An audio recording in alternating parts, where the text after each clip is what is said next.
Polri Polres Semelu Aceh bergerak bersama anggota Bayangkari turun ke tengah masyarakat untuk berbagi kebahagiaan di bulan suci Ramadan.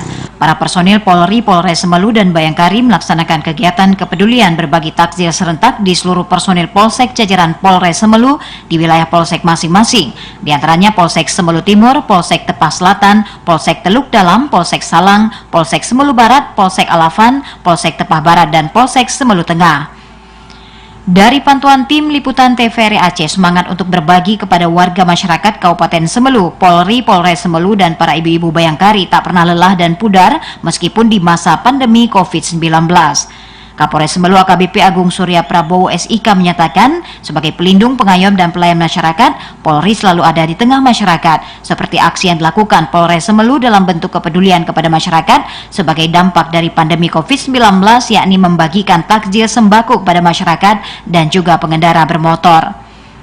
Kapolres Semelu AKBP Agung Surya Prabowo SIK menyatakan, selain membagikan takjil, anggota Polri Polres Semelu tak pernah lupa untuk memberikan arahan dan juga himbauan kepada masyarakat untuk mentaati dan juga melaksanakan peraturan pemerintah demi memutuskan mata rantai penyebaran COVID-19. Kapolres Semelu juga menghimbau kepada seluruh masyarakat untuk mengikuti himbauan pemerintah, yakni menerapkan physical distancing, cukup di rumah saja, jangan mudik dulu, dan wajib mematuhi protokol kesehatan untuk mengantisipasi penyebaran pandemi COVID-19. Tim Liputan TVRI Aceh melaporkan. Setelah informasi tadi mengenai Polres Semelu bagi takjil bagi masyarakat, selanjutnya kami akan kembali dengan informasi lainnya, salah satunya mengenai Baitul Mal Aceh Timur rehab 2 unit rumah warga tak layak huni. Tetaplah bersama kami dalam Aceh Hari Ini.